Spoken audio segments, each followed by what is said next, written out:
Друзья, всем огромный привет, с вами Виталий, добро пожаловать на мой канал, вещаю из Сакраменто, Калифорния. Ну что, я получил американский драйвер license, калифорнийский Real ID, сейчас немножко расскажу подробнее.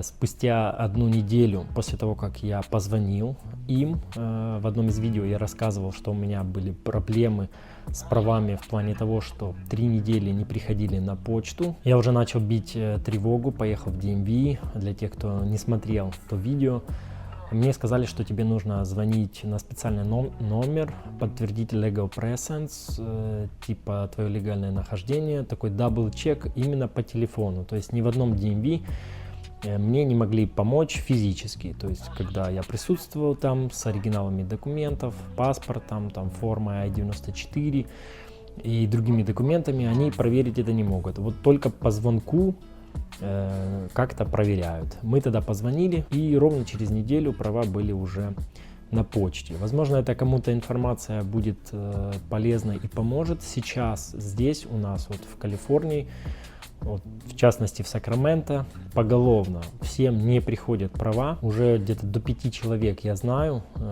включая мою жену, что нужно было звонить и просить сделать дабл-чек в телефонном режиме. Это выглядит так, что ты звонишь, конечно, долго ждешь на линии, бывает до 40 минут, чтобы дозвониться, просто висишь, ждешь, потом поднимают трубку, ты просишь проверить, все ли нормально с твоими правами, там legal presence, сделать какой-то дабл-чек. Ну и все, это занимает 3-5 минут, они говорят окей, повисите на линии. И потом возвращаются и говорят, все, с сегодняшнего дня ждите 2, 3 или 4 даже недели. Но обычно в течение недели уже права приходят. Это сейчас у всех так. Я не знаю, почему так, но может эта информация кому-то поможет. Польские никто не забирает. Вот кто спрашивал, что с правами украинскими, польскими, или неважно, какие у вас права, это вообще не имеет значения, потому что вы все равно сдаете сначала полностью на права в Америке, и теорию, и практику.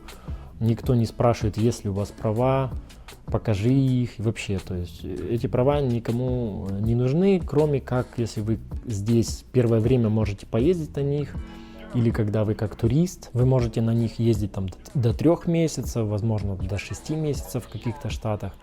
Я не знаю, потом вы сдаете полностью на новые права. Это от этого отличается тем, что это полностью Real ID. У меня вот здесь, вот видите, звездочка нарисована. Это значит, что это Real ID по штатам. Это как документ, удостоверяющий личность. Я не знаю, в Польше документ ли это удостоверяющий личность именно в других инстанциях, скорее всего нет. То это такой главный достаточно документ.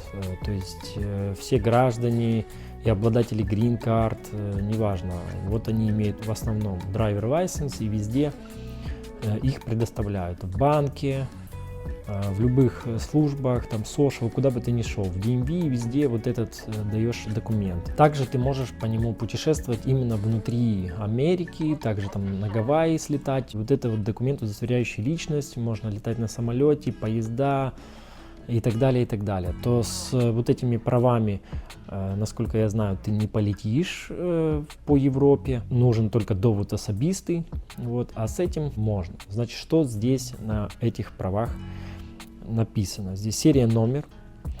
Здесь они выданы мне на 2 года. Также я слышал, что американцам тоже дают на 2, на 3, на 5 лет. Ну, в нашем случае понятно, потому что неизвестно, что будет дальше. Пока дали на 2 года. Здесь вписан адрес. Трижды продублирована дата рождения. Есть просто гладенько написано. Есть выдавлено в одном месте и выдавлено по-другому в другом месте. Здесь есть, дублируется моя фотография, мое лицо, вот черно-белое дублируется, так немножко переливается. Здесь есть пол, рост, вес, цвет волос, цвет глаз, и когда выданы, моя подпись. Вот сзади ничего такого нет, есть QR-код типа. И есть вот как магнитная такая вот лента, как банковская карточка. Сам пластик на вид, он не тоньше, чем европейские права, не тоньше, даже я бы сказал толще. Но на ощупь очень мягкие, как будто это такая картоночка гладенькая. То есть вот эти права европейские, они погрубее. пластик. Фотографируют они на месте, у всех вот такой вот фон стандартный, это стандарт, куда бы вы ни пришли, в какой-либо DMV, там есть такой щит, фон, ну, на фоне которого всех фотографируют. В некоторых штатах права, насколько я знаю, вот такие вертикальные, получается, у нас горизонтальные. Понятно также, что это документы, удостоверяющие личность внутри страны. Да, я не могу с ними вылетать и влетать в страну. Например, если сравнивать этот документ как с картой по быту, почему я хочу немножко сравнить, потому что в идеале, в идеальных условиях я бы мог получить полностью пластик где-то за 10 дней уложиться. Если бы вот это не дополнительная проверка, я бы мог получить даже за 10 дней. То есть, несмотря на то, что здесь живет огромное количество, во много раз больше людей, во много больше раз приезжает сюда иммигрантов, чем в Польшу, тем не менее, они могут это сделать за 10 дней. В Польше карту по быту даже за 2 месяца, как по закону, да, сделать почему-то не могут. То есть вторую карту по быту в Польше я ждал 1,5 года, ребенок ждал 2,5 года. У нас даже рассматривал один и тот же инспектор в Польше наши карты по быту. Мне с женой дали спустя 1,5 года, ребенку, который также с нами, от которого ничего не зависит, дали аж через 2,5 года. То есть там терпения просто не хватает ждать. Да, понятно, что с картой по быту можно там выезжать за пределы Евросоюза или Шенгена, да. Но здесь вот Америка тоже большая, можно путешествовать по штатам и также летать. Это как Real ID, и в принципе такие же документы и у американцев, и как бы ты не чувствуешь себя сейчас, после того, как ты получил driver license, каким-то обделенным в документах. Понятно, что это не грин-карт, да, но все равно это очень важный документ, и всем рекомендую, у кого есть основания для получения driver license, делайте его как можно раньше. В идеальных условиях можно получить за 10 дней. Это зависит лишь от того, как вы сдали экзамен и были ли аппоинтменты свободные на теорию и на практику. Кто не смотрел видео про то, как я сдавал теорию и практику, я снял подробнейшее, интересное видео.